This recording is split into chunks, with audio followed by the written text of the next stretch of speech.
दीनानाथ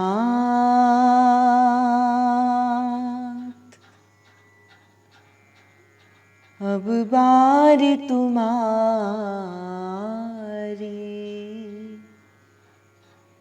दीनानाथ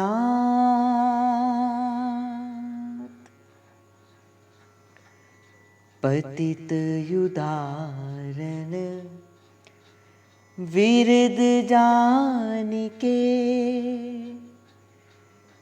पतित युदारन विरद जानिके। बिगरी लेहु संबारी। दीनानाथ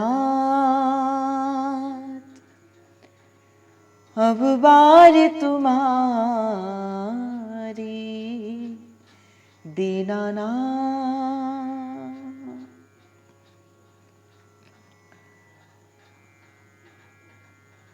इस भक्ति पथ पर इस भक्ति के मार्ग के अंदर जो साधक है उसके जीवन के अंदर ये स्वीकृति हो जाना, वो साधक इस बात को मान जाए कि समग्र संसार के भीतर प्रभु के अलावा मेरा और कोई भी नहीं है। ये जो रिश्ते नाते देखने में हमें लगते हैं, जिस बंधन के अंदर हम बंधे हैं, वस्तुतः वो बंधन केवल और केवल शरीर का है, आत्मा का नहीं है। ये संबंध जो संसार के भीतर हम देख रहे हैं, ये संबंध केवल और केवल प्रभु के साथ है। संसार के भीतर कभी किसी जीव का संबंध ना हुआ है, ना होगा और ना होने वाला है संसार के अंदर। जैसे जब हम कोई स्वप्न देखते हैं और कैसे उस स्वप्न के अंदर हम एक अपना ही संसार बनाते हैं। आप सभी रात को जब सोते हैं तो थोड़ा या अधिक आप सबको कोई ना कोई स्वप्न अवश्य आता होगा, और स्वप्न के अंदर आप कई वस्तुएं देखते हैं, कई रिश्ते देखते हैं। क्या है वो स्वप्न? वो जो प्रभु ने माया बनाई है वो उसका एक थोड़ा सा रूप है। और आपने देखा होगा उस स्वप्न के भीतर घटने वाली प्रत्येक क्रिया आपको सत्य सी प्रतीत होती है, प्रत्येक क्रिया। और जब तक आप उस स्वप्न के भीतर होते हो, आप उस स्वप्न को वस्तुतः देखते भी हो, जीते भी हो, सब कुछ करते हो। फिर टूटती है वो नींद, और नींद के टूटने के बाद फिर आपको पता लगता है कि जिसे मैं देख रहा था वो मात्र एक कोरी कल्पना थी और कुछ भी नहीं था। बस ऐसा ही कुछ संसार का ताना बाना है। मैंने एक भी दिन आपको कथा सुनाई थी, जब सुदामा जी ने कहा प्रभु से कि प्रभु मैं आपकी माया को देखना चाहता हूं। नारद जी ने कहा कि प्रभु मैं आपकी माया को देखना चाहता हूं। और जब सुदामा को देखा तो सुदामा को प्रभु ने एक ऐसे स्थान पर, एक ऐसी नगरी में रख दिया। सभी ने भागवत जी के अंदर उस कथा को श्रवण किया होगा कि कई वर्ष तक श्री सुदामा जी को यह भास ही नहीं हुआ कि वो सत्य था कि असत्य था। बोले ऐसी प्रभु की माया है। ये जो जीव है ना, ये जो हम हैं, हमारा प्राकट्य प्रभु से ही हुआ है। जो कहते हैं ना अहम ब्रह्मास्मि, बस यही है, आप ही ब्रह्म हो, बस उसे जानना है। आप भूल चुके हो। अनेक मार्ग है अपने उस वास्तविक स्वरूप को प्राप्त करने के, अनेक मार्ग है। जैसे अगर किसी ने अपने घर से श्रीधाम वृंदावन को जाना हो तो अनेक मार्ग है ना। कोई किस रास्ते से, कोई किस रास्ते से पहुंचता है। पर सभी का गंतव्य क्या है? श्रीधाम वृंदावन पहुंचना। उसी प्रकार ही अनेक मार्ग है अपने स्वरूप को जागृत करने के लिए, अपने स्वरूप को जानने के लिए। कोई ज्ञान का मार्ग है, कोई विराग्य का मार्ग है, कोई ध्यान का मार्ग है, कोई योग का मार्ग है, कोई किसी प्रकार के मार्ग है। पर सभी संतों ने मथ करके एक निर्णय निकाला कि इन सभी मार्गों में जो सबसे श्रेष्ठ मार्ग है प्रभु को पाने का, वो केवल और केवल भक्ति का मार्ग है। कैसी भक्ति? प्रेम जन्य भक्ति। भक्ति जात नहीं देखती, भक्ति ज्ञान नहीं देखती, भक्ति वैराग्य नहीं देखती, भक्ति आयु नहीं देखती, भक्ति आपका कितना नाम जप है ये भी नहीं देखती। मैं तो ये कहता हूं, तो क्या देखती है भक्ति? जो भक्ति महारानी है, ये जीव के अंदर किसका दर्शन करती है?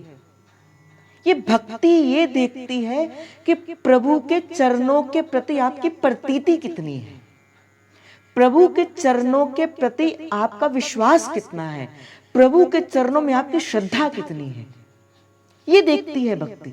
भक्ति ज्ञान वैराग्य नहीं देखती। ज्ञान ही देखती भक्ति तो हरिराम जी व्यास जी से बड़ा कोई ज्ञानी ही नहीं था। कहते 7 बैलगाड़ी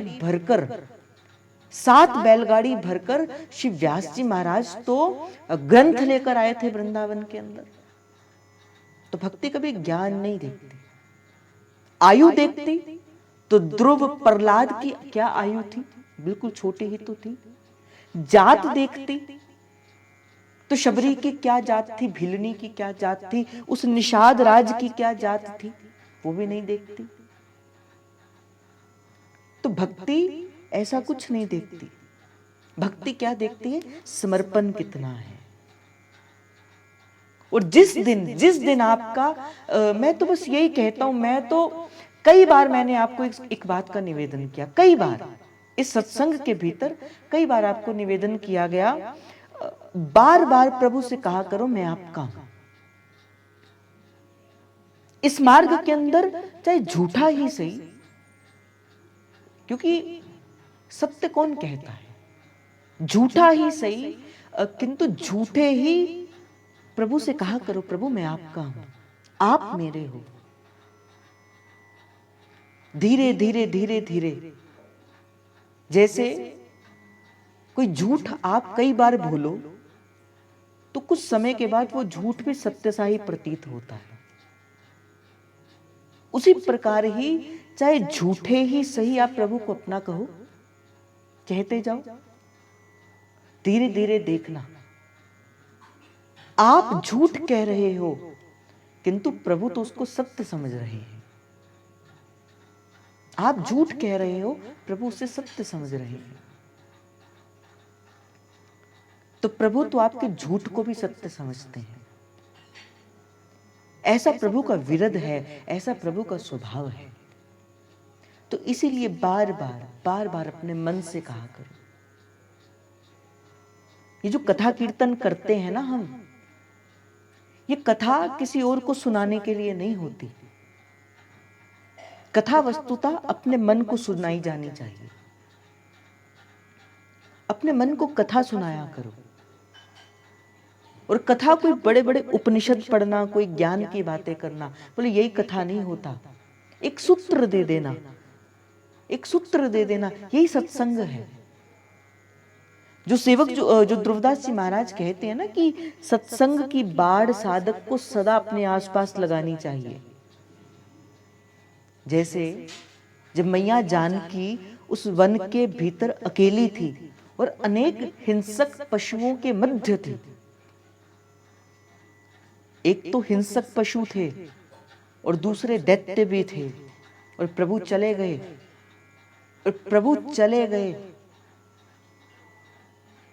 तो उस समय जब लक्ष्मण जी भी चले गए तो उन्होंने, लक्ष्मण जी ने एक रेखा खींची जिसे लक्ष्मण रेखा कहा जाता है, और कहा माँ इस रेखा का कभी उल्लंघन मत करना। अगर आप इस रेखा का उल्लंघन नहीं करेंगी तो कोई कितना भी बलवान ही क्यों ना हो, आपकी उस रेखा के भीतर प्रवेश नहीं कर सकता। फिर क्या हुआ? आए रावण, और क्या बनकर आए? बोले साधु का भेष बनकर आए। ऐसी माया भी आती है भाई, बड़ा सुंदर बनकर आती है माया। पर साधक को सदा सत्संग रूपी रेखा के भीतर रहना है। सदा सत्संग का चिंतन अपने मन को देते रहो। किसी सूत्र का चिंतन, जब आप सत्संग सुनते हो ना, उस सत्संग को सुनने के बाद चिंतन किया करो, आज प्रभु ने ऐसा कौन सा प्रसाद मेरे लिए रखा जो मेरे लिए प्रभु ने दिया हो। इस सत्संग के भीतर चुना करो उसको, फिर उसका चिंतन किया करो। चिंतन करने से क्या होगा? जब कभी जीवन के अंदर प्रतिकूल परिस्थिति होगी भी, वैसे तो प्रभु का भक्त के जीवन के अंदर प्रतिकूलता बाहरी होती है, भीतर से कभी प्रतिकूलता नहीं होती। बाहरी द्वंद के अंदर तो प्रतिकूलता आती है, किंतु भीतर से भक्त सदा स्वस्थ रहता है। पर फिर भी अगर बाहरी प्रतिकूलता भी आए या भीतर की प्रतिकूलता भी आए, वो जो सत्संग के भीतर दिए गए जो सूत्र थे ना, वो उस समय आपको गिरने नहीं देंगे, वो ठगने नहीं देंगे। इसे कहते हैं सत्संग रूपी बाड़ के भीतर रहना। जो गुरुजनों ने जो शब्द कहे हैं, देखो जैसे बड़ी कोई गहरी गुफा हो, अंधेरी गुफा है और नहीं दिखता मार्ग आगे बढ़ने का, फिर कैसे एक छोटी सी मशाल वो मशालची जलाता है, और जब भीतर चलता है फिर उसे उस मशाल की रोशनी के अंदर वो देखते देखते देखते देखते एक छोर से दूसरे छोर तक पहुंच जाता है। बस ऐसे ये संतों के शब्द, वो रसिकों के शब्द, बस ऐसे ही चला जाता है, ऐसे ही पाया जाता है। इसीलिए सदा संत चरणों में, वैष्णव चरणों में, भक्त चरणों में सदा अपने मन को लगाकर रखना चाहिए। सदा मन को लगाकर रखो। ये शब्द आपको कभी गिरने नहीं देंगे। और मैंने तो सदा आपसे कहा है भाई, गुरु कैसे संग रहता है, गुरु कैसे संग रहता है? गुरु शब्द के साथ, गुरु विचार के साथ ही, गुरु मंत्र के साथ ही सदा और सदा आपके संग रहता है। प्रगट में गुरु आपको दिखता हो कि ना दिखता हो आपके साथ में, किंतु उस गुरु के विचार सदा आपको गिरने नहीं देंगे। आज वस्तुतः आपने संग का महत्व ही बदल दिया। लोग कहते हैं कि प्रगट रूप से मिलना ही संग कहा जाता है। ना भाई, ये संग नहीं है। संग तो है विचार का संग करना। आज भी चाहो तो आप महाप्रभु का संग कर सकते हो। चाहो तो आज भी आप शिष्य सेवक जो महाराज का संग कर सकते हो। चाहो तो आज भी ध्रुवदास जी महाराज का संग कर सकते हो। पर कैसे करेंगे? उनके विचारों को अपने जीवन के अंदर धारण करके। फिर देखना, जब जब जीवन के अंदर आएंगी प्रतिकूलताएं, तो ये शब्द आपको निकाल देंगे बाहर, निकाल देंगे बाहर। और जब कोई जीव एक बार अपना संपूर्ण मन श्री जी के चरणों पर समर्पित कर देता है, प्रभु चरणों पर समर्पित कर देता है, और प्रभु ने कहा कोटि विप्र वद लागे जाहू, आए शरण तजहु नहीं ताहू। कोई कोटि कोटि ब्राह्मणों को मारकर भी, ब्राह्मण से विप्र की हत्या से बड़ा तो कोई अपराध नहीं होता, ब्राह्मणों की, गो की हत्या से बड़ा तो कोई अपराध नहीं होता। प्रभु कहते हैं कि कोटि विप्र बद लागे जाऊं, पर जीव आए शरण तजहि नहीं ताहूं। अगर वो जीव मेरी शरण में आ जाता है तो शरणागत की रक्षा करना मेरा परम उत्तरदायित्व है, मेरा उत्तरदायित्व है। मैं उसे कभी भी त्याज्य नहीं करूंगा, मैं उसे कभी भी नहीं छोड़ूंगा। इसीलिए भाई संसार के भीतर तो बाजी हारते हारते कई साल बीत गए, कई उम्र बीत गई, कई जन्म बीत गए, कई कल्प बीत गए, कई सहस्त्रों वर्ष बीत गए। अब समय है तो संभालो इस समय को। अब क्या करो, कोटि विप्र बद, अब प्रभु की शरणागति को स्वीकार कर लो। कैसे? हमारे माई श्यामाजू को राज।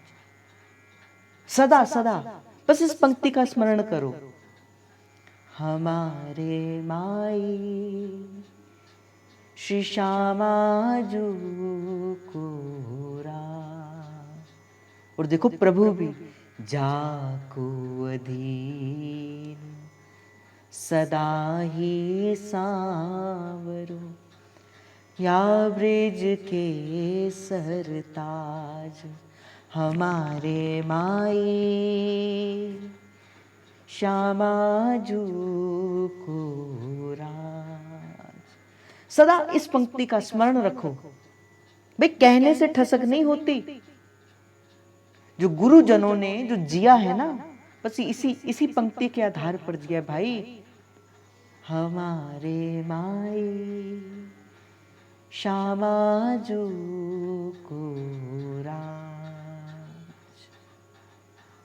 और जीवन के अंदर आ जावे प्रतिकूलताएं, जीवन के अंदर आ भी जाए अनुकूलताएं, नहीं समझ आए पथ, इस पद का स्मरण कर लेना कि जोई जोई प्यारो करे सोई मोहि भावे, भावे मोहे जोई सोई सोई कर प्यारे। बस इस पंक्ति का स्मरण करना। ये पंक्ति आपको इतना बल प्रदान करेगी, जब जीवन के अंदर घटना घटेगी ना आपकी, जब परिस्थिति आपके अनुकूल नहीं होगी, प्रतिकूल होगी, उस समय जब ये पंक्ति स्मरण आएगी ना कि प्यारी जो करती है मुझे वही भाता है। जोई जोई प्यारो करे सोई मोहि भावे, भावे मोहे जोई सोई सोई कर प्यार। ये विश्वास पर प्रभु की, जैसे मैंने कहा ना कि कोटि विप्र बद लागे जाहूं, आए शरण तजहु नहीं ताहूं, पर प्रभु के सन्मुख जाया कैसे जाता है? एक समय तो प्रभु ने कह दिया कि कोटि कोटि विप्र का बद लगने पर भी मैं स्वीकार करता हूं, पर अगली ओर में प्रभु ने एक और संकेत दिया, निर्मल मन जन सो मोहि पावा, मोहे कपट छल क्षेत्र न भावा। ये जो कपट है ना, कपट, किसी के प्रति द्वेष, राग, बड़े बड़े ध्यान से इस बात को सुनना। जब तक आप किसी के प्रति भी अपने मन में द्वेष रखोगे, घृणा रखोगे, उसके प्रति बुरा भाव रखोगे, तो ये किस प्रकार है? छिद्र की भांति है। मोह कपट छल छिद्र, प्रभु ने इसे छिद्र कहा। छिद्र जैसे मेरे पास एक बर्तन है, उस बर्तन के बीच में छिद्र है, तो बर्तन के बीच का छिद्र उसके भीतर पड़े जल को कभी टिकने ही नहीं देगा। बताओ टिकने देगा कि नहीं टिकने देगा? कभी नहीं टिकने देगा। जो रस उसमें पड़ा है, जो उसमें जल पड़ा है, वो क्या करेगा? वो छिद्र उसमें से बहता बहता बहता बह जाएगा। बोले ऐसा ही है कपट, बोले ऐसा ही है छल, जो किसी के साथ छल करेंगे, किसी के साथ कपट करेंगे। आपको लगता है कि मैंने किसी को ठग लिया, भाई आपने किसी को नहीं ठगा, माया ने आपको ठग लिया। बड़े ध्यान से इस बात को सुनना, बड़े ध्यान से इस बात का विचार करना। जब आपने किसी को बुरा कहा, जब आपने किसी के साथ कपट किया, किसी के साथ छल किया, आपको लगा कि भाई मैंने उस जीव को छल लिया, भाई वस्तुतः आपने उस जीव को नहीं छला, उस माया ने आपको छल लिया। ये जो छिद्र है, बह गया उसमें से रस, वो जो निर्मलता रूपी, वो जो निर्मल जल था जिससे श्री जी के चरणों का हमने प्रक्षालन करना था, वो बह गया उसमें से। मन को निर्मल करो, शुद्ध करो अपने मन को। और शुद्ध कैसे होगा नाम? मन शुद्ध कैसे होगा? बताओ, मन की शुद्धता कैसे होगी? जैसे कोई वस्त्र बड़ा मैला हो ना, बड़ा मैला वस्त्र हो, तो क्या किया जाता है? उसे साबुन से घिसा जाता है, घिसा जाता है उसे साबुन से। फिर वो जो साबुन का जो स्पर्श उसे होता है, फिर एक ऐसी रासायनिक प्रक्रिया उत्पन्न होती है कि वो जो मैल छपी है, वो जो उस वस्त्र के ऊपर, वो क्या होती है, वो वस्त्र की जो मैल है वो निकल जाती है। मतलब ऐसा ही नाम जप का विज्ञान है। ये जो जीवन के अंदर जो पाप कर्म है, जो जीवन के अंदर जो कपटता है, छिद्रता है, बोले इसे कैसे भरना है? इस जिसे कहते हैं ना, बड़ा सुंदर भाव है, मेरे साहिब हैं रंगरेज, चुनर मोरी रंग ढारी। बोले साहिब रंगरेज है। तो बस ऐसे ही नाम जप किया करो भाई, नाम जप किया करो। नाम जप करोगे तो नाम जप पीछे के पापों को सबसे पहले खत्म करेंगे। ऐसा नहीं कि नाम जप से कुछ नहीं मिलता, आपके जो एकत्रित किए हुए जो पाप कर्म है, वो जो छिद्र है, उसे भरता है नाम। जैसे दवा लगाते हो ना, जब आपको कोई घाव लगा हो तो कैसे दवा लगाते हैं। अब दवा लगाने पर ही एकदम से उसका रिएक्शन नहीं आता, नित्य प्रति दवा लगानी पड़ती है, फिर नित्य प्रति लगाने से वो जख्म भर जाता है। उसी प्रकार ही नित्य प्रति नाम जप करने से वो जो छिद्र है, जो छिद्र हो गया था कपट का, कपाट का, वो क्या करेगा? वो खत्म हो जाएगा। इसलिए भाई नाम जप किया करो। और मैं तो सदा यही कहता हूं, किसी के आशीर्वाद से भजन नहीं होता, किसी और साधन से भजन नहीं होता, खुद कर कर ही भजन किया जाता है। सखियों का संग भी महाप्रभु ने क्यों मांगा? महाप्रभु ने क्यों कहा कि राधिका रति निकुंज मंडली तत्र तत्र हृदय में विराजताम? इसी कारण से कहा, क्योंकि सखियों के संग से भजन सहज में हो जाता है, सहचरियों के मध्य में भजन सहज से हो जाता है, फिर उसके लिए कोई खास मशक्कत नहीं करनी पड़ती। इसीलिए रसिकों ने, वैष्णवों ने, हमारे आचार्य ने संतों का संग मांगा है कि किसी संत के सानिध्य के अंदर बैठकर करेंगे तो जल्दी भजन होगा, जल्दी हम पहुंच जाएंगे। बस इसी कारण से ही संतों का, रसिकों का, वैष्णवों का संग कहा गया। और जैसे मैंने आपको कहा कि बार बार प्रभु से कहा करो, ये समर्पण प्रभु के चरणों पे किया करो कि प्रभु अब हमने तो अपना समर्पण कर दिया आपके श्री चरणों में, हम तो हो गए समर्पित। अब दीनानाथ अब बारी तुम्हारी, दीनानाथ। बड़ी प्यारी बात यहाँ पे सूरदास जी कहते हैं कि प्रभु हमने तो कर दिया समर्पित, हम तो हो गए समर्पित, अब आपकी बारी है। पतित युधारण बिरद जानिके। प्रभु कैसे हैं? बोले पतितों का उद्धारण करने वाले हैं। मैं तो, मुझे वो पंक्ति बड़ी प्यारी लगती है, मेरे हृदय के बड़ी करीब है। ये दरबार दीन को आदर। ये जो महाप्रभु का ये जो दरबार है ना, ये जो हमारी सरकार के द्वारा प्राप्त किया हुआ ये रस है ना, मतलब यहाँ पे बुद्धि चलती नहीं, दीन होकर ही जाया जाता है और दीनों का ही यहाँ पे आदर किया जाता है, छोटा बनकर जाया जाता है। ये दरबार दीन को आदर। तो कहा आप पतित उदाहरण हो, पतित उदाहरण विरद जान के बिगड़ी लेहु संबारी। प्रभु मोतो ना बिगाड़ने को और तोसो ना सुधारने को। मुझसे बड़ा कोई बिगाड़ने वाला नहीं और आपसे बड़ा कोई सुधारने वाला नहीं। मैंने तो आज तक बिगाड़ा ही बिगाड़ा है। बताओ, ईमानदारी से उत्तर देना, बिगाड़ा है कि नहीं बिगाड़ा है? ईमानदारी से उत्तर देना, बिगाड़ा है, बिगाड़ी ही है। और प्रभु ने तो पल पल में संभाला है, पल पल में संभाला है।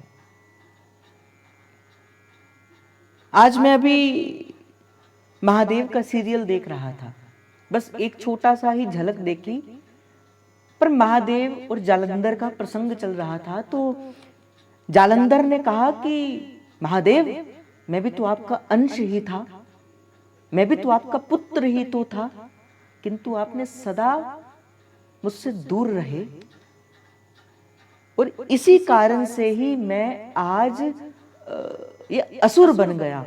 अगर आपने पहले दिन ही मुझे संभाल लिया होता तो मैं असुर ना बनता।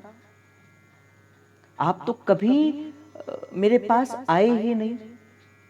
महादेव ने कहा, जालंधर, जब तुम छोटे थे तो वो मत्स्य कन्या के रूप के अंदर, वो जो मत्स्य कन्या तुम्हारे पास आई थी, वो आई नहीं थी, वो मेरे द्वारा ही भेजी गई थी।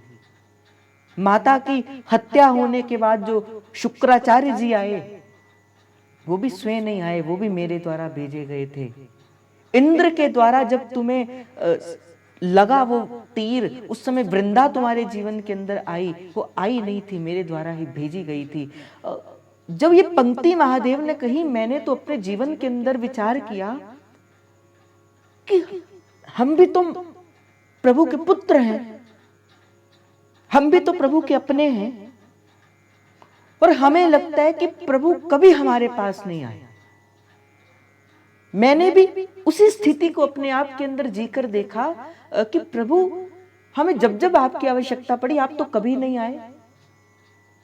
तो फिर वो शब्द मेरे भीतर, मैंने जब विचार किया, क्योंकि विचार करने से उसका उत्तर मिलता है, विचार करने पर हुआ। प्रभु ने कहा कि जब जब तेरे जीवन के अंदर परिस्थिति हुई, तेरे गुरु के शब्द के रूप के अंदर कौन आया? मैं ही तो आया। तेरे गुरु का विचार जो तेरे जीवन के अंदर आया, वो क्या था? वो मैं ही तो था। और जालंधर ने कहा कि प्रभु, आप एक बार प्रेम से भरकर अपना मस्तक मेरे सिर पर रख देते। प्रभु ने कहा, मैं मस्तक तेरे सिर पर अपना हाथ कैसे रखता? मैंने तो सदा अपने दोनों हाथों से तुझे अपनी गोदी में उठाकर रखा था। मैंने तो तुझे अपनी गोदी के अंदर उठाकर रखा था। भले ऐसी ही परिस्थिति हमारी है, हम तो सदा प्रभु की गोदी के अंदर, जो आप वृंदावन जाते हो ना, ये जो वृंदावन के अंदर आप 1, 2, 3 दिन, हफ्ते, 10 दिन के लिए जाते हो, क्या है ये प्रभु की गोद है। वो गोदी में प्रभु जब अपने बालक को सहलाते, भाई ऐसे ही जाना वृंदावन के भीतर, प्रभु अपनी गोद देंगे तुम्हें वृंदावन के रूप के अंदर। और मैंने सदा एक आपसे एक बात कही है, शायद आपको स्मरण हो, क्योंकि समय बीतने के बाद आप ये बात भूल जाते हो। वृंदावन चिन्मय है, वृंदावन दिव्य है, वृंदावन भौतिक किसी परिस्थिति के भीतर नहीं है। मैंने आपको स्मरण हो, अगर आपको मैंने पहले दिन एक बात का स्मरण कराया था, आप ना पहुंच पाओ परिस्थिति वश वृंदावन, आप पुकारो वृंदावन को, पुकारो वृंदावन को। जय जय वृंदावन वृंदावन वृंदावन, जय जय वृंदावन वृंदावन वृंदावन, जय जय वृंदावन वृंदावन वृंदावन, जय जय वृंदावन वृंदावन वृंदावन, जय जय वृंदावन वृंदावन वृंदावन, जय जय वृंदावन वृंदावन वृंदावन। पुकारो आप वृंदावन को। वृंदावन किसी सीमा के अंदर तो नहीं बंधा। जिस समय, जिस काल में, जिस स्थान के अंदर आप विराजमान हो जाओगे, वृंदावन उसी स्थान में वहीं प्रकट हो जाएगा।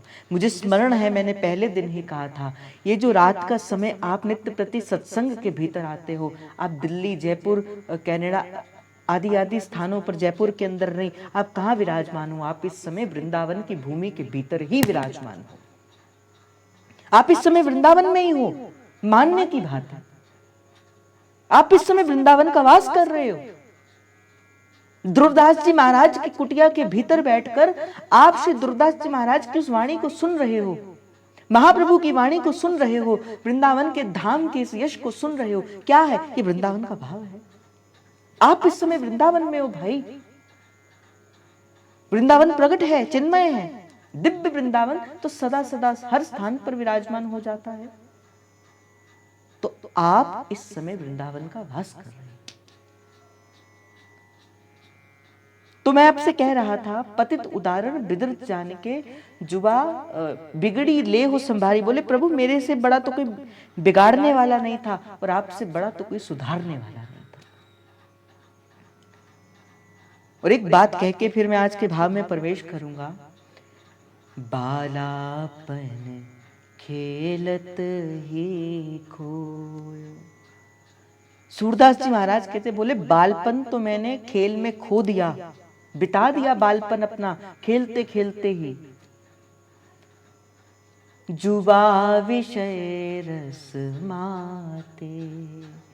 और युवा अवस्था, ये जो युवा अवस्था है हमारी, श्री सूरदास जी महाराज कहते, बोले विषयों में मत्त होकर, बोले युवा अवस्था को भी त्याग दिया। युवा अवस्था को भी हम उसी में ही फंसे रहे। बालक होकर हमने खेलने में समय व्यतीत कर दिया। युवा होकर विषयों के रस में चिंतन करने में हमने वो खराब कर दिया। वृद्ध होए सुधी प्रगटी मोको, दुखित पुकारत ताते। और वृद्ध होके, अब जो बूढ़ा हो गया, अब सुधी आ रही है। भाई मैं तो आपको ये कहूंगा, जो कहते हैं ना कि नाम जप करना तो बड़े बुजुर्गों का काम है, ना भाई ना। जो फूल होता है ना, फूल जब वो पूरा महका हुआ होता है, जो खिला हुआ होता है, वो तभी युगल के चरणों पर स्थित होता है, सुंदर लगता है उसे, युगल के चरणों पे पड़ा हुआ।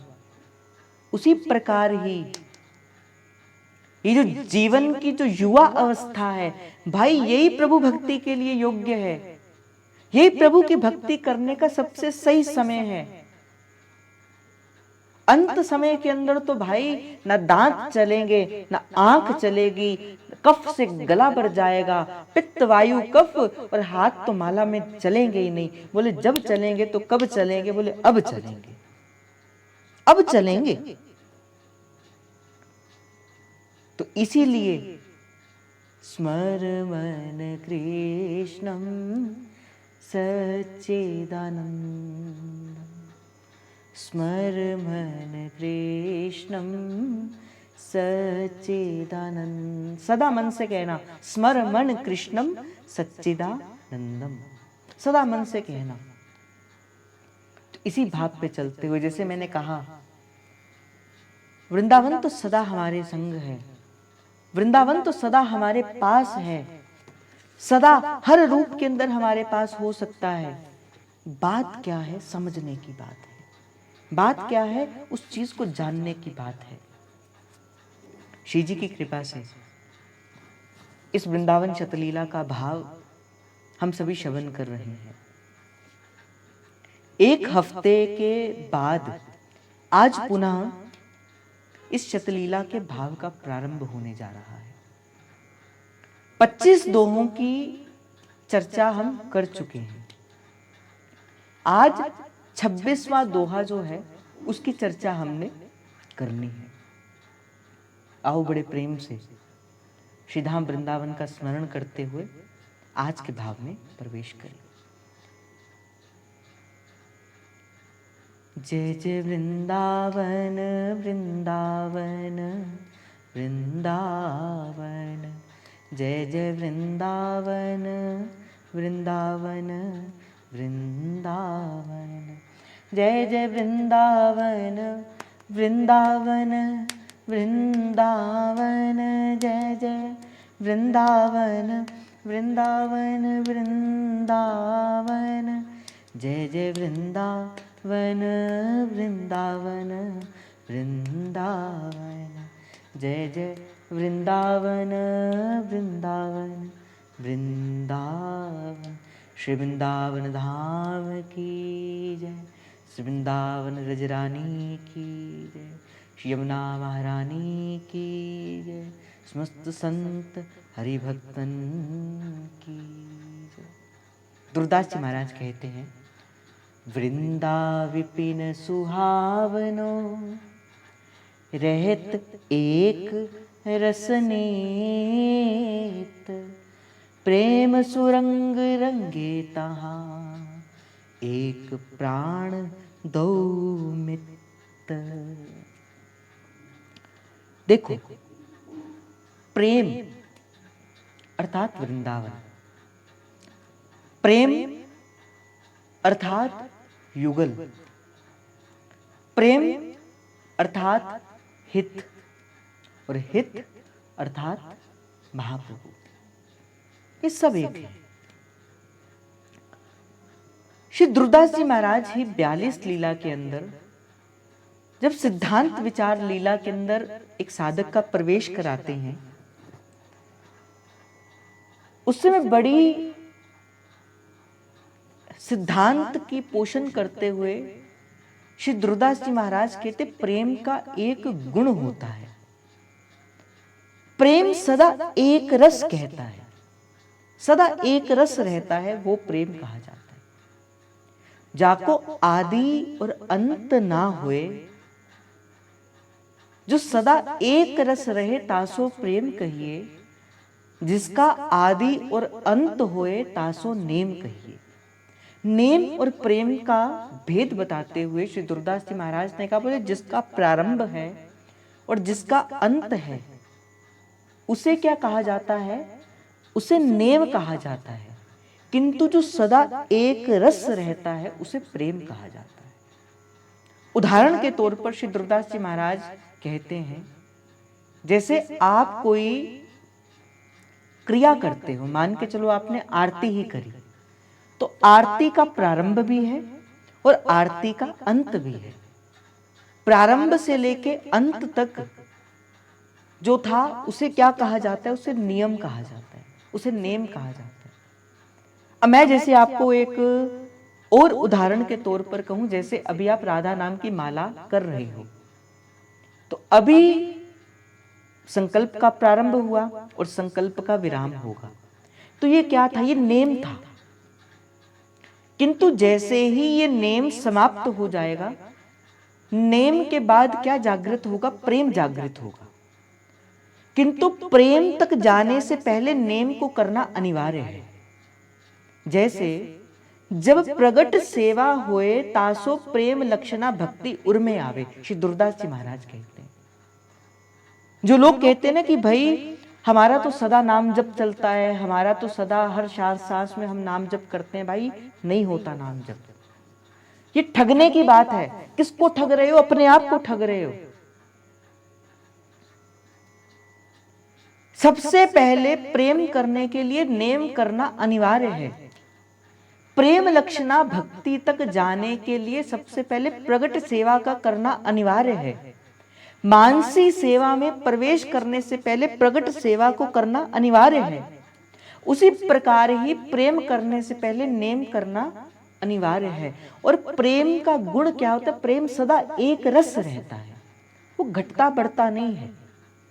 जो संसार का प्रेम है, जैसे मान के चलो मैं किसी के साथ बड़ा प्रेम करता हूं, एक पुरुष एक स्त्री के साथ बड़ा प्रेम करता है, दोनों का विवाह हुआ, विवाह होने के बाद दाम्पत्य जीवन हुआ, तो दाम्पत्य जीवन में जो उनका विवाह हुआ, पर उनका आपने सभी ने अनुभव किया होगा, वो प्रेम जो उनका सबसे पहले बड़ा जगन था वो धीरे धीरे धीरे धीरे कम होता जाएगा।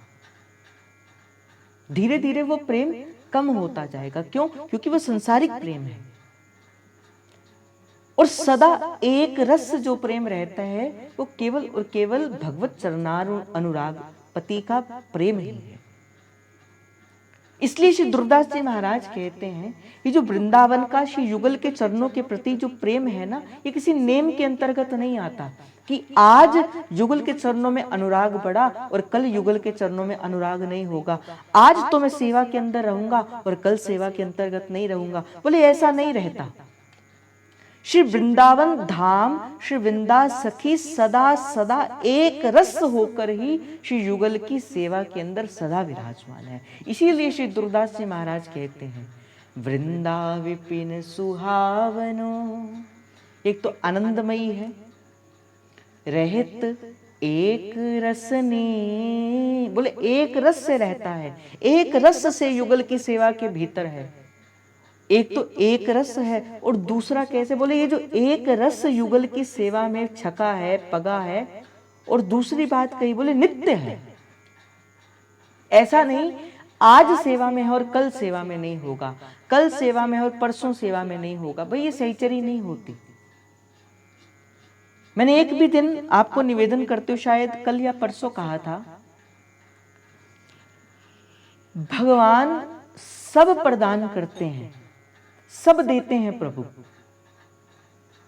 और ये बात कहीं ना कहीं मैं अपने ये अल्पकाल से जीवन के अनुभव के आधार पर कह रहा हूं, किंतु प्रभु अपनी सेवा कभी आसानी से प्रदान नहीं करते।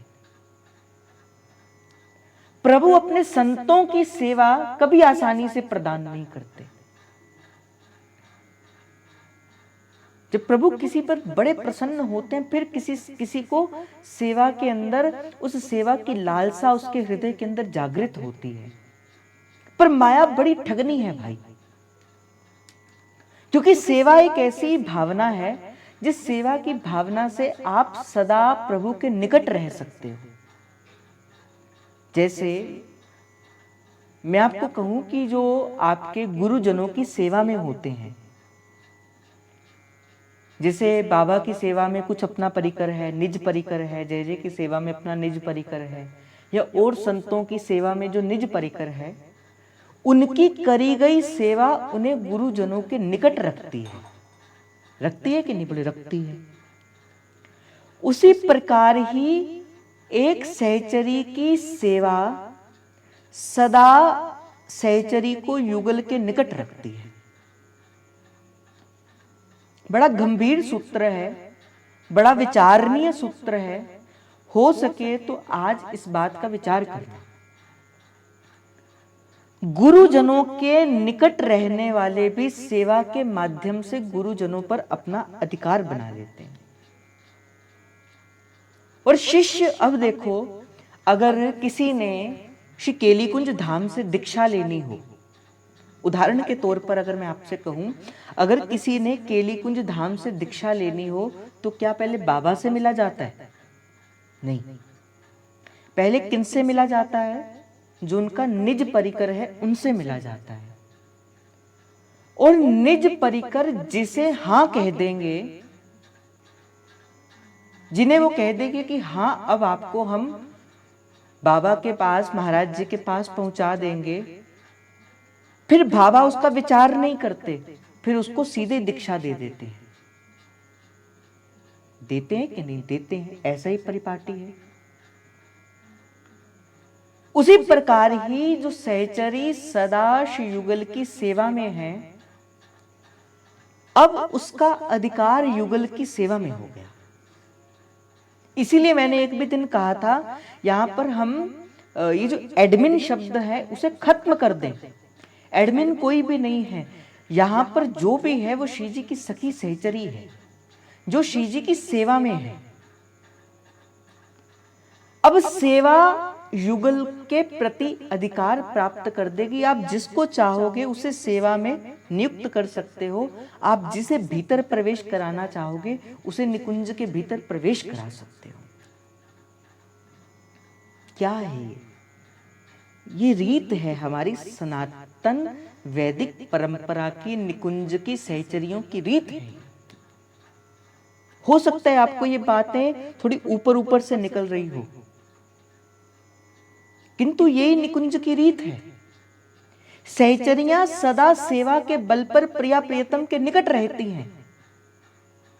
अब हिंडोरना चल रहा है, अब इस समय श्री जी का झूलन चल रहा है।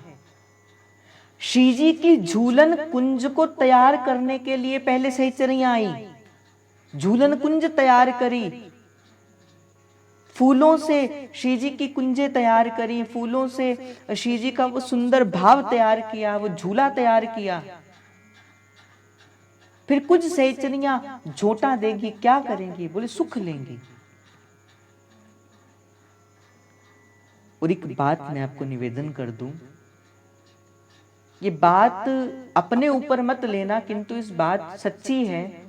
और कभी ऐसी घटना घटे तो इस बात का विचार करना, जब हम सेवा में होते हैं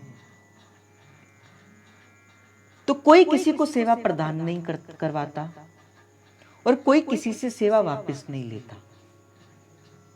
श्री जी की सेवा जिसकी श्री जी की इच्छा होगी उसे श्री जी अपनी सेवा में लेगी, और जिससे कोई अपराध बनेगा श्री जी उसे सेवा से बाहर कर देंगे। जो जन सेवा के भीतर आए हैं वो ये मत सोचे कि मेरे किसी कारण से मैं सेवा के भीतर हूं। आप सेवा के भीतर नहीं हो, श्री जी ने आपको चुना है सेवा के लिए। अब उस सेवा को अपना उत्तरदायित्व मानकर, श्री जी की सेवा मानकर आपको सेवा को करना है।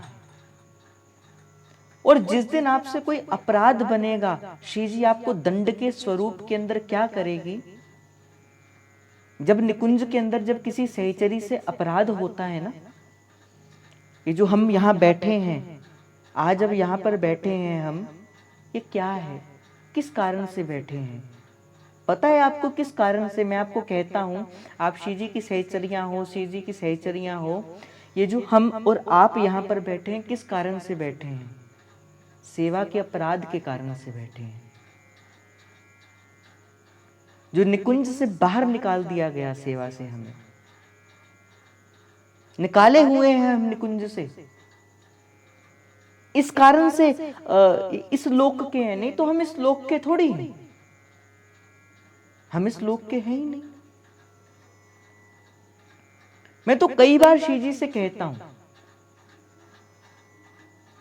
कई बार मैं श्री जी से कहता हूं, श्री जी बड़ा हो गया आप, बहुत आपने बाहर कर दिया अपनी सेवा से, किंतु अब तो पुनः स्वीकार करिए, अब तो पुनः स्वीकार करिए। और मैं आपको एक बात बताऊं, निकुंज से बाहर आए, संसार के भीतर आए। अब संसार के भीतर आएंगे तो पुण्य भी करेंगे, पाप भी करेंगे, और पुण्य और पाप करेंगे तो प्रारब्ध भी बनेगा, और प्रारब्ध बनेगा तो अगला जन्म भी होगा, फिर अगला जन्म होगा, फिर अगला जन्म होगा, फिर ना जाने पुनः कब निकुंज में प्रवेश करेंगे। समझ आई आपको ये बात कि नहीं आई? कि अपराध हुआ, संसार में आए, संसार में आए, अपराध किया, फिर पुण्य किया, पाप किया, प्रारब्ध बना, प्रारब्ध बना, फिर नवीन जन्म हुआ, फिर नवीन जन्म हुआ, फिर नवीन जन्म हुआ, पाप की गठड़ी, पुण्य की गठड़ी, पाप की गठड़ी, पुण्य की गठड़ी बढ़ती रही।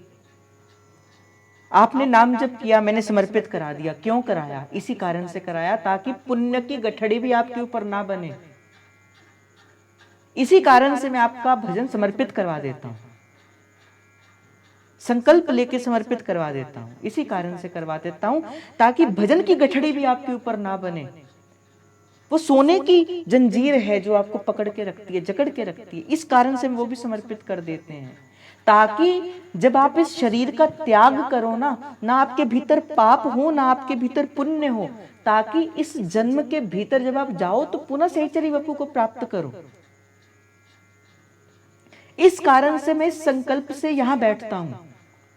ये कोई मजाक नहीं कर रहा मैं यहां पे, आपको लगता होगा कि भाई ये मजाक है, अच्छा आते हैं रात को 10 बजे। नहीं भाई नहीं।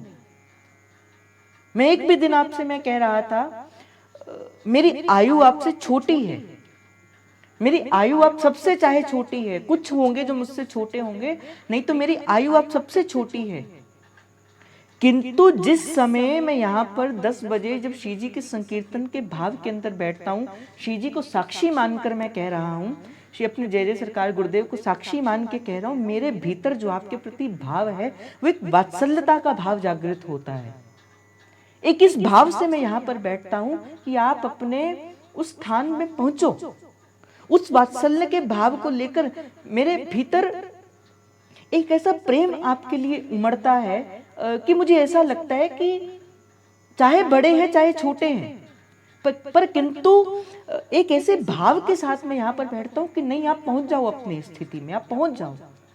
कल को श्री जी मुझसे पूछें कि क्या तुमने कभी किसी को मेरे स्थान के अंदर लाया, तो मैं कह सकूं ना। और जिस दिन से मैंने ये बात सुनी थी ना कि जब आप जाते हो और उस चित्रगुप्त के सामने जब आपको खड़ा किया जाता है और जब आपसे पूछा जाता है कि बताओ तुमने पाप किए, तुमने पुण्य किए, तो चलो पापों के पुण्यों के बारे में तो तुमसे पूछा जाएगा, किंतु तुम्हारे पाप का उत्तर वो तुमसे नहीं पूछेंगे। जो तुमने पाप किए होंगे उसका उत्तर वो तुमसे नहीं पूछेंगे। उस समय तुम्हारे गुरुदेव को कचहरी के अंदर खड़ा किया जाएगा, आपके गुरुदेव को उस समय कचहरी के अंदर खड़ा किया जाएगा। और चित्रगुप्त उस समय आपसे प्रश्न नहीं पूछेगा, चित्रगुप्त आपके गुरुदेव से प्रश्न पूछेगा, बोले तुम्हारी जिम्मेदारी थी इस जीव को नवनिवृत्त निकुंज के उस वहां तक पहुंचाने की, बता तुम इसको क्यों नहीं पहुंचा पाए। पर दंड आपको तो मिलेगा ही मिलेगा, आपके गुरु को भी दंड का भागी भोगना पड़ेगा। माता कुंती का स्मरण आता है मुझे, जब माता कुंती ने जब दिया ऋषि दुर्वासा ने उनको कि ये 5 मैं तुम्हें मंत्र देता हूं, इन 5 मंत्रों को तुम जब भी आवाहन करोगे, जिस देवता को तुम आवाहन करोगे उसी देवता का पुत्र तुम्हें प्राप्त हो जाएगा।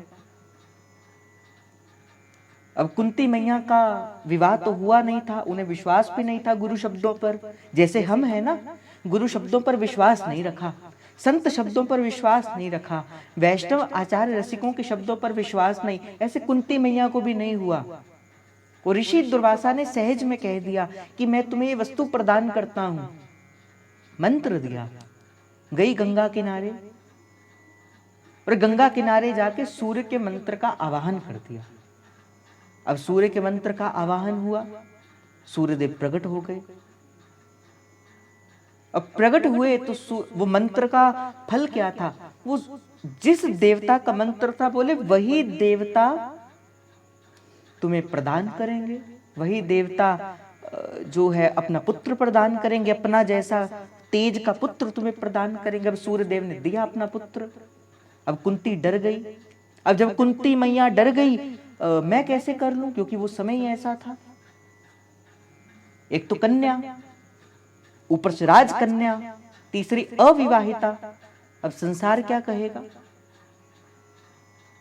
तो जब सूर्य भगवान को इस बात का पता लगा, सूर्य ने कहा कि कुंती इसमें तुम्हारा अपराध नहीं है, मैं तो तुम्हारे गुरु को श्राप दूंगा जिसने तुम्हें गलती से मंत्र दिया। तुम्हारा क्या अपराध है, तुम तो अबोध थी, तुम तो जानती नहीं थी उस मंत्र की शक्ति, मैं तो श्राप तो तेरे गुरु को दूंगा। इसीलिए भाई अपने लिए ना सही, मैं कहते हैं ना कि शब्दों की चोट सत्संग में पड़ती है। शब्द सत्संग क्या है, आईना है, आईना है सत्संग, और शब्द की चोट पड़ेगी आपको यहां पर, शब्द की चोट। और मैं तो भाई सीधी सीधी और खरी खरी बात करूंगा, मैं आपको प्रलोभन देने की कोई बात नहीं करूंगा कि नहीं नहीं ऐसे हो जाएगा वैसे हो जाएगा। भाई अभी आपने क्या कार्य किया गुरु की प्रसन्नता के लिए, बताओ, किया कोई कार्य गुरु की प्रसन्नता के लिए? किया उतना नाम जप कि गुरु को प्रसन्नता मिले? बताओ, करी कोई ऐसी सेवा, किया कोई ऐसा कर्म, लगाया किसी को भक्ति के मार्ग के अंदर? ऊपर से पाप कर्म की गठड़ी तो अपने सिर के ऊपर बांध कर रख ली। अब क्या करेंगे? बुलाया जाएगा तुम्हारे गुरुदेव सरकार को उस समय। बताओ, बुलाना चाहोगे? क्या आपकी वजह से आपके गुरुदेव की नजरें झुक जाए, नीचे हो जाए? चाहते हो ऐसा? और अगर नहीं चाहते ऐसा तो भाई नाम जपो, नाम जपो, नाम जपो। ये नाम ही तुम्हारे भीतर वो भक्ति का संचार करेगा, तुम्हारे गुरुजनों के आनंद का कारण बनेगा। प्रभु गुरु तुमसे कुछ नहीं चाहता, कुछ अर्थात कुछ भी नहीं चाहता। क्या चाहता है गुरु आपसे? बताओ, क्या चाहता है कोई रसिक आपसे? बताओ कि जिस रस में वो रसिक छका है, मगा है, पका है, बस आप भी उस रस में छक जाओ, पक जाओ, मग जाओ। बस यही तो चाहता है। देखो, अभी सत्संग चल रहा है ना, तो कलयुग का प्रवेश नहीं है यहां पर। मैं बड़ी कोरी कोरी बात कहूंगा, कलयुग का प्रवेश नहीं है अभी यहां पर। अब नहीं है प्रवेश तो आपके मन को चोट लग भी रही होगी, आपको चिंतन करने पर मन विवश भी कर रहा होगा, किंतु जैसे ही यहां पर विश्राम दिया जाएगा उसी समय ही कली का प्रवेश हो जाएगा और फिर संसार के भीतर आप वैसे ही जाओगे।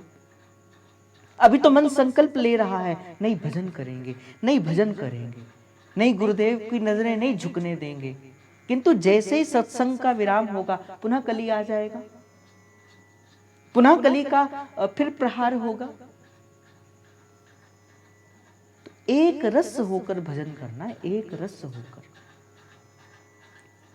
वृंदा विपिन सुहावनो रहत एक रसने, बोल नित्य, नित्य प्रति नित्य। बस ये बात ना सदा स्मरण रखा करो, नित्य।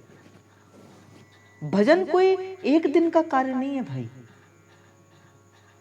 और एक बात मैं आपको और निवेदन करते हुए कहूं, भक्ति करे कोई सूरमा। सूरमा है जो भक्ति करता है, जात वरण कुल खोए, बोले सब कुछ त्यागना पड़ता है इसके लिए। प्रेम सुरंग रंगेता एक प्राण दो मित्र।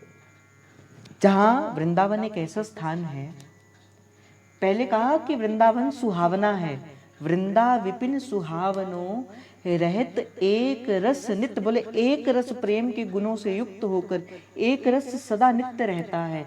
फिर आगे बढ़ते हुए कहते प्रेम सुरंग रंगे जहां, बोले प्रेम के रंग में रंगे हुए जो युगल हैं, जो एक प्राण दो मित्र, जो देखने में तो दो लगते हैं किंतु एक प्राण है। ये जो आचार्य चरण का जो पहला श्री चतुरासी जी का दोहा है ना, उसमें एक पंक्ति आती है, जोई जोई प्यारो करे सोई मोहि भावे, भावे मोहे जोई सोई सोई करे प्यारे। मोको तो भावती डोर प्यारी जो के नैनन में, प्यारी मोहे जाए मोरे नैनन के तारे, मेरे तो तन मन प्राण होते प्रीतम प्रिय। ये जो पंक्ति है ना, मेरे तो तन मन प्राण होते प्रीतम प्रिय, अपने कोटिक प्राण प्रीतम मोसों हारे। ये पंक्ति इसी पंक्ति को चरितार्थ करती है। प्रेम सुरंग रंगे तहां एक प्राण दो मित्र। ये जो चतुरासी जी की पंक्ति है ना, ये इसी पंक्ति का अर्थ है प्रेम सुरंग वाला। क्या अर्थ है कि दोनों का प्राण एक है। श्री युगल देखने में दो हैं, किंतु दो होने के बावजूद भी जो उनका प्राण है वो एक है। कैसे? जैसे रूप बेली प्यारी बनी सुप्रीतम प्रेम तमाल, दो मन मिल एके भये श्री राधा वल्लभ लाल। तो प्रेम सुरंग रंगे, बोले प्रेम से सुरंग, प्रेम से छके, प्रेम से मंगे, ये दोनों युगल जो है वो सदा एक प्राण मित्र होकर, एक प्राण चित्त होकर सदा लीला के अंदर, सदा केली करने के लिए इस वृंदावन की भूमि के अंदर सदा विराजमान रहते हैं। ये इस दोहे का अर्थ है। अति स्वरूप सुकुमार तन, नव किशोर सुख राशि, हरत प्राण सब सखिन के, करत मंद मृदुहासी। आहा, इस पंक्ति के अंदर श्री दुर्दास जी महाराज युगल के श्रृंगार का वर्णन करते हैं, युगल के रूप और रस का प्रकट करते हैं। अति स्वरूप सुकुमार तन, नव किशोर सुख रा। बोले जो वृंदावन के युगल के मध्य, जैसे कितनी प्यारी बात यहाँ पे कही है। इस पंक्ति को पढ़कर ये जो अति स्वरूप सुकुमार तव नव किशोर सुख राशि, इस पंक्ति का एक अर्थ, एक शब्द में अगर मैं इसका अर्थ कहूं तो श्री हरिवंश। आप कहोगे कैसे? कहते अति स्वरूप सुकुमार तन, अर्थात इस वृंदावन की भूमि के अंदर इन सहचरियों के मध्य विराजमान जो युगल हैं, इस वृंदावन की भूमि में सहचरियों के मध्य जो विराजमान युगल हैं, जिनका बड़ा सुकुमारिता से भरा हुआ जिनका तन यौवन रूप सौंदर्य है, अति स्वरूप सुकुमार तन और नव किशोर सुख राशि। यहां एक शब्द प्रयोग किया गया, नव। नव अर्थात नवीन। जैसे एक सागर होता है ना, उस सागर के भीतर आने वाली प्रत्येक लहर जो है वो नवीन है। प्रत्येक लहर नवीन है, कोई बड़ी है कोई छोटी है, किंतु आने वाली प्रत्येक लहर नवीन है। उसी प्रकार ही श्री युगल में जो सहचरियों के हृदय में जो युगल के रूप के जो भंवर पड़ते, जो युगल के जो रूप का जो वो प्रेम उमड़ता है, जो कहते नव किशोर सुख राशि, जो सुख की प्रधानता को प्रदान करते हैं, बोले वो सदा नवीन है। जैसे सेवक जो श्री महाप्रभु भी अनेक प्रकार में श्री युगल को नवीन शब्द, आज शब्द, नव शब्द, नवीन शब्द ये कहकर प्रतिकीर्तित करते हैं। युगल क्या है? सदा नवीन है, सदा नए हैं। उसी प्रकार ही उसी मार्ग पर चलते हुए श्री दुर्दास जी महाराज भी युगल को नवीन कहते हैं। अति स्वरूप सुकुमार तन, बोले बड़ा सुंदर सा उनका स्वरूप है, सुकुमारिता की राशि है। जैसे इस पंक्ति को पढ़कर तो वो पंक्ति स्मरण आती है, देखो माई सुंदरता की सीमा, देखो माई सुंदरता की सीमा, ब्रज नव तरुणी कदम्ब लाडली। ब्रज नव तरुणी कदम्ब लाडली, नयन अदग्रीवा, ऐसे कर कुछ भाव तो मुझे स्मरण नहीं है। देखो माई सुंदरता की सीमा। तो अति स्वरूप सुकुमार बोले बड़ा सुंदर है, अभू और इतना सुंदर श्री युगल का स्वरूप है कि युगल कभी पुराने पड़ते ही नहीं। जैसे दुर्दास जी महाराज कहते हैं, जब जब देखूं तेरो मुख प्यारी, तब तब नयो नयो लागत। मैं जब जब आपका मुख देखती हूं, सहचरी कहती कि हे स्वामिनी जी, मैं जब जब आपके उस श्रीमुख को देखती हूं। देखो मैं आपको एक बात बताऊं, आप में से नित्य प्रति श्री राधा वल्लभ लाल जी के दर्शन कौन करता है? बताओ, हाथ खड़े करके बताओ, जो नित्य प्रति श्री राधा वल्लभ लाल जी के दर्शन करता है।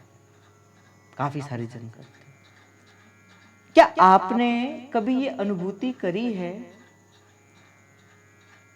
कि नित्य प्रति उनके उसी मुख पर एक नवीनता की वो सुख राशि होती है? नित्य प्रति जब आप दर्शन करते हो, एक नवीन सा सुख आपको मिलता है।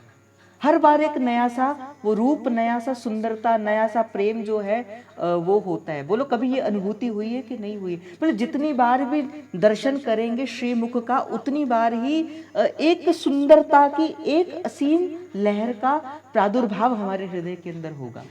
होगा ना? क्या है वो? नवीनता है। वो जो युगल के जो रूप की नवीनता है ना, कि जो सहचरियों ने श्री युगल का श्रृंगार किया है, वही राधा वल्लभ लाल, वही पोशाक, वही श्रृंगार, वही सब कुछ। आज सहचरियां करेंगी तो युगल का रूप कुछ और होगा, वही जो करेंगी तो दूसरा रूप होगा। क्या है ये? जब जब देखूं तेरो मुख प्यारी, तब तब नयो नयो।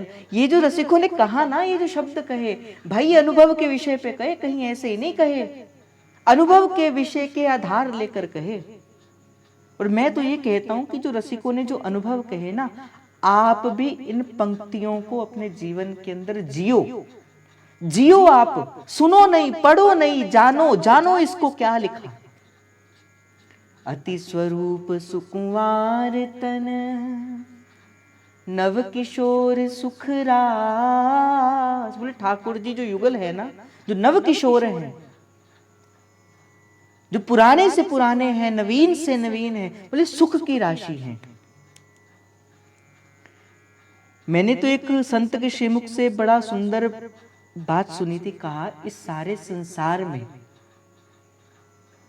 अगर आपको कोई हंसता हुआ दिखता है, कोई प्रसन्न चित्त दिखता है, कोई आनंद मग्न दिखता है, कोई प्रसन्नता से भरा हुआ दिखता है, वो कुछ और नहीं, वो हमारी श्री लाडली सी स्वामिनी जी का प्रसाद है।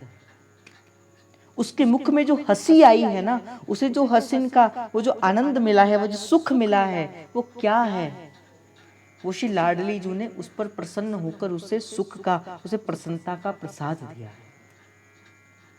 यही श्री सेवक श्री दुर्दास जी महाराज इस पंक्ति के अंदर प्रकट कर रहे हैं। अति स्वरूप सुकुमार तन। मेरा तो मन कर रहा है कि और भीतर प्रवेश करूं, किंतु समय इजाजत नहीं देता, इसलिए मैं इस भाव को अभी विश्राम की ओर लेके जाऊंगा कि नव किशोर सुख रास। नव किशोर हैं, हरित प्राण सब सखीन के। और मैंने कहा ना कि सखियां कैसे युगल, देखो इस पंक्ति में फिर सेवा की बात आई, इस पंक्ति के बीच में फिर सेवा की बात आई। अब देखो, आप वृंदावन जाते हो, आप जब वृंदावन जाते हो तो आप बाबा के दर्शन कितने समय के लिए करते हो? 5 मिनट के लिए, 10 मिनट के लिए, आधे घंटे के लिए, 1 घंटे के लिए सत्संग के भीतर, या 2 घंटे के लिए, बस इतना ही सही करते हो। किंतु एक वो परिकर है जो उनकी सेवा के भीतर है और सदा सेवा करता है, सदा सेवा करता है। तो सदा सेवा के बल पर सदा उनके रूप माधुरी के दर्शन भी करता है।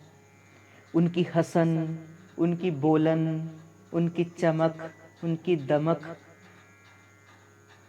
उनका नृत्य, उनका रुख, उनकी आंखों की देखने की दृष्टि, उनके वात्सल्य, कभी कभी तो उनका हाथ से स्पर्श का भी सुख प्राप्त करता है, कभी उनको हाथ पकड़कर उठाता भी है जो युगल का निज परिकर है, कभी उनको प्रेम से भरकर उनके गले में माला भी डालता है। वो क्या है? वो सेवा के बल पर उन्होंने एक अधिकार बना लिया अपने गुरुजनों के प्रति। उसी प्रकार ही सहचरियां सेवा के कारण सदा युगल के समीप रहती हैं। अब जब जब सहचरियां श्री युगल की सेवा में समीप रहती हैं तो युगल आगे से भंवर डालते हैं, किसके? रूप के, रस के, प्रेम के।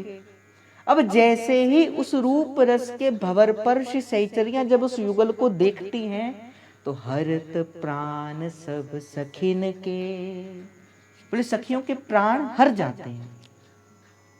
अब सखियों को लगता है अब मानो प्राण भी निकल जाए ना, अब मानो प्राण भी निकल जाए ना। अभी जैसे मुझे कोई कह रहा था कि भैया इस बार तो गुरुदेव ने गुरु पूर्णिमा पर ऐसी ऐसी न्योछावर करी ऐसा ऐसा प्रेम लुटाया अपने एक एक शिष्य के ऊपर कि अब तो ऐसा लगता है कि प्राण भी निकल जाए तब भी कोई अफसोस नहीं। इस बार गुरु पूर्णिमा पे कि गुरुदेव ने ऐसे प्रेम से भरकर देखा, ऐसे प्रेम से बात करी कि अब तो प्राण भी निकल जाए तो कोई बात नहीं।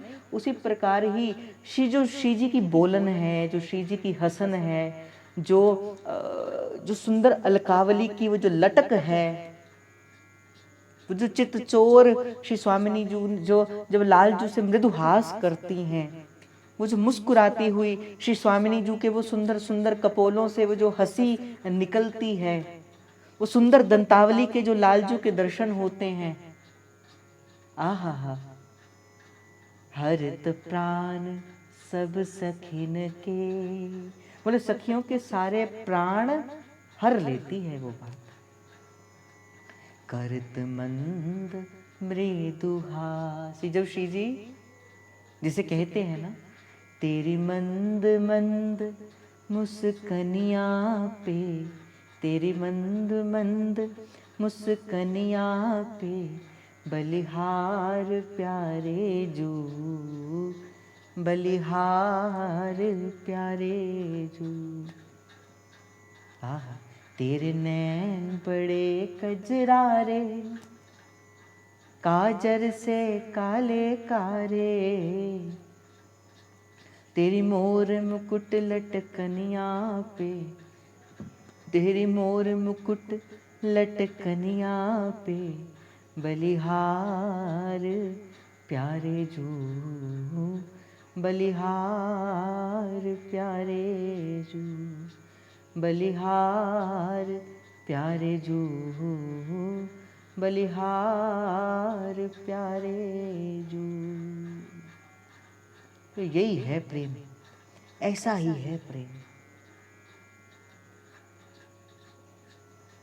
तो का अति स्वरूप सुकुमार तन, नव किशोर सुख राशि, हरत प्राण सब सखिन के, करत मंद मृदुहासी। तो श्री जी की हसनी, श्री जी की हसन, श्री जी की बोलन सदा श्री युगल के रस में छके हैं, पगे हैं, मगे हैं। और सहचर्या सदा उस रूप सुंदर के दर्शनों को करके अपने प्राणों को हार जाती है। तो आज 26 और 27 में इन दो दोहों की चर्चा हमने करी। आज मैंने इस कारण से भी चर्चा को आगे नहीं बढ़ाया क्योंकि थोड़े आप लेट आए, तो कल समय से, जैसे आज आप समय पर आए हो ना, जैसे आज समय से पहले आप कम जन थे, तो कल श्री जी की कृपा से देखो पिपासु जन कौन होता है। पिपासु जन कौन होता है कि जब चर्चा चल रही हो तो वक्ता से कहने से पहले ही श्रोता को आना अनिवार्य होता है, फिर ही कथा उसके हृदय के अंदर हृदयंगम होती है। तो इसलिए कल समय पर आना। तो कल करते हुए आज का भाव श्री जी के चरणों में समर्पित करते हुए आप सभी के हृदयस्थ उस प्रेम प्रभु को, उस हित प्रभु को जय जय श्री हरिवंश, जय जय श्री हरिवंश, जय जय श्री हरिवंश प्रणाम।